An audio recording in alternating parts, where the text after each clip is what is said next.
তো নিজের বাড়িতে বসেই নিজের আধার কার্ডটি কিভাবে ডাউনলোড করবেন কোনো টাকা ছাড়াই বা সিএসপি সেন্টার ছাড়াই, সেটা আজকে আপনাদেরকে দেখাবো। তো প্রথমেই আপনাদেরকে আপনার ফোনে থাকা ক্রোম ব্রাউজারটি ওপেন করে নিতে হবে।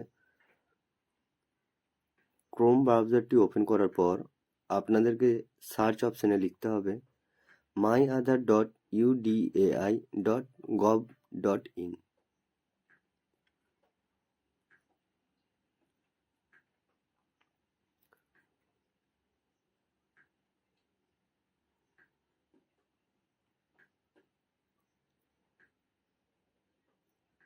এটা লেখার পর আপনি সার্চ করবেন এবং সার্চ করার পরে প্রথমেই যে অপশানটা আসবে myAadhar.gov, এটাতে ক্লিক করার পর এখানে এই ইন্টারফেসটা আপনার মোবাইলে শো হবে, মাই আধার।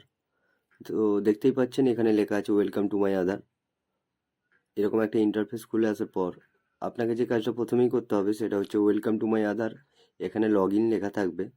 তো এখানে লগ ইন করতে হবে। লগ ইন করার জন্য আপনার প্রয়োজন আধারের সঙ্গে যুক্ত হয়ে থাকা মোবাইল নাম্বারটি। তো তার আগে আমরা এখানে দেখে নিই আধার আর আধার ডাউনলোড ছাড়াও এখানে কিন্তু আরও অনেক পরিষেবা রয়েছে, যেগুলো কিন্তু আপনারা এখানে বিনামূল্যে করতে পারবেন কোনো সিএসপি সেন্টার ছাড়াই। আপনারা নিজে বাড়িতে বসে নিজের ফোন দিয়ে করতে পারবেন। তো দেখতেই পাচ্ছেন এখানে অনেকগুলো অপশান কিন্তু রয়েছে, যেগুলো কিন্তু আমরা বাড়িতে বসেই করতে পারবো।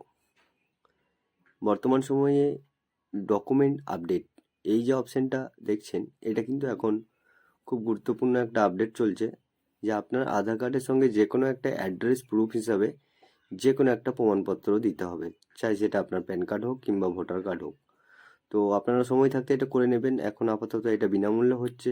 কিছুদিন পর, মানে এখানে যে ডেটটা দেওয়া আছে সেই ডেটটা ক্রস হয়ে যাওয়ার পর এটা কিন্তু আপনাকে চার্জ দিতে হবে, মানে আপনাকে টাকা লাগবে। তো এখন আমরা দেখে নেব কিভাবে আমরা আমাদের আধার কার্ডটি অনলাইন ডাউনলোড করব ফ্রিতে। তো এটার জন্য প্রথমেই থাকা অপশন ডাউনলোড আধার, এটাতে ক্লিক করতে হবে। ক্লিক করার পর আপনার আধার যে নাম্বারটি আছে সেটা ওপরে টাইপ করতে হবে, ঠিক যেমন আমি করে রেখেছি। তারপর নিচে দেওয়া ক্যাপচাটাকে পূরণ করতে হবে, এক্স্যাক্ট যেমন লেখা আছে ঠিক তেমনই লিখতে হবে। কখনো কখনো এটা নাম্বারও থাকতে পারে, লেটার ও নাম্বারের কম্বিনেশনও থাকতে পারে, ঠিক যেমন থাকবে তেমন লিখবেন। ছোট হাতের থাকলে ছোট হাতের লিখবেন, বড় হাতের থাকলে বড় হাতের লিখবেন।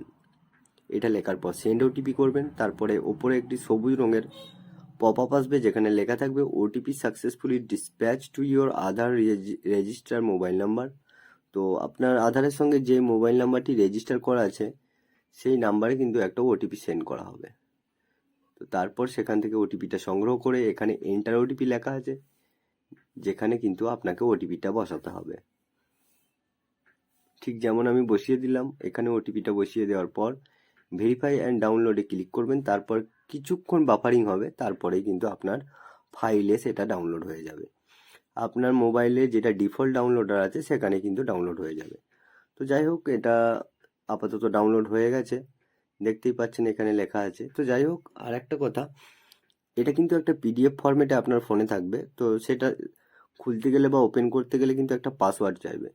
তো পাসওয়ার্ড কি থাকবে বা কেমন করে খুলবেন সেটা, তো আধারে থাকা পাসওয়ার্ডটা কিন্তু অটো জেনারেটেড থাকে। যেমন এখানে লেখা আছে your Aadhaar password will be 7 or 8 character in length, 7 থেকে 8টার মধ্যে আপনার পাসওয়ার্ড হবে। যেমন হচ্ছে if your name contain more than 3 letter, your e Aadhaar password will be a combination of the first 4 letter of your name followed by the year of birth. এটার মানে হচ্ছে আপনার নামের 3টে অক্ষর এবং আপনার জন্ম যে সালটা সেটা হচ্ছে আপনার পাসওয়ার্ড। তো খুব সহজ একটা পদ্ধতি, যেটা আপনি ব্যবহার করতে পারবেন, অন্য কেউ ব্যবহার করতে পারবে না। তো যাই হোক, এখানে দেখে নিন নিচে কিন্তু আপনার বোঝার সুবিধার্থে দুটো এক্সাম্পল দেওয়া আছে। যেমন 1 নম্বরে লেখা আছে if your name is Anis Kumar and your year of birth is 1989, then your e Aadhaar password will be ANIS 1918। মানে আপনার নামের প্রথম 4টে বড় হাতের অক্ষর এবং আপনার জন্মের সাল। তো ঠিক এইভাবেই করবেন। এবং আপনার নামে যদি প্রথমে 3টে অক্ষর থাকে, যেমন রিয়া এই ধরনের কিছু থাকে, তো সেক্ষেত্রে আপনি ওই 3টে অক্ষর দেবেন এবং জন্ম সালটা দেবেন। তারপরে কিন্তু আপনার আধারের যে পাসওয়ার্ড সেটা কিন্তু খুলে যাবে এবং আপনি সেটাকে খুব সহজেই ব্যবহার করতে পারবেন। ফটো ফরম্যাটে করতে পারবেন বা কাউকে সেন্ড করে সেটাকে প্রিন্ট আউটও করতে পারবেন। তো দেখুন এটাকে দেখার জন্য আপনাকে প্রথমেই কিন্তু আপনার ওপরে ডান দিকে থাকা থ্রি ডটে ক্লিক করতে হবে এবং সেটা ক্লিক করার পর একটা নতুন ইন্টারফেস খুলে আসবে যেখানে ডাউনলোড অপশন আছে এবং এই ডাউনলোড অপশনে ক্লিক করার পর আপনার আধার কার্ডটা ওপেন হয়ে যাবে। আর ওপেন হয়ে যাওয়ার পর আপনার কাছে চাইবে পাসওয়ার্ড। তো এই ক্ষেত্রে আমার 4টে অক্ষর এবং 4টে সংখ্যা এটা আমি দিয়ে দিলাম, এটা আমার পাসওয়ার্ড এবং তারপরে কিন্তু খুব সহজে আমার আধার কার্ডটা ওপেন হয়ে গেল। তো এভাবেই আপনারাও ডাউনলোড করুন এবং ফ্রিতেই আপনার নিজের ডাউনলোড করতে শিখুন এবং অপরকে শেখান। তো ধন্যবাদ, আপাতত এখানেই শেষ করলাম। আশা করব পরের ভিডিও নিয়ে আসার এবং পরের ভিডিওতে আমরা দেখানোর চেষ্টা করব কিভাবে আপনি আপনার আধারের ডকুমেন্ট ভেরিফিকেশন করবেন। ভালো থাকুন, সুস্থ থাকুন। অবশ্যই ভিডিও ভালো লাগলে লাইক, কমেন্ট ও শেয়ার করে পাশে থাকবেন।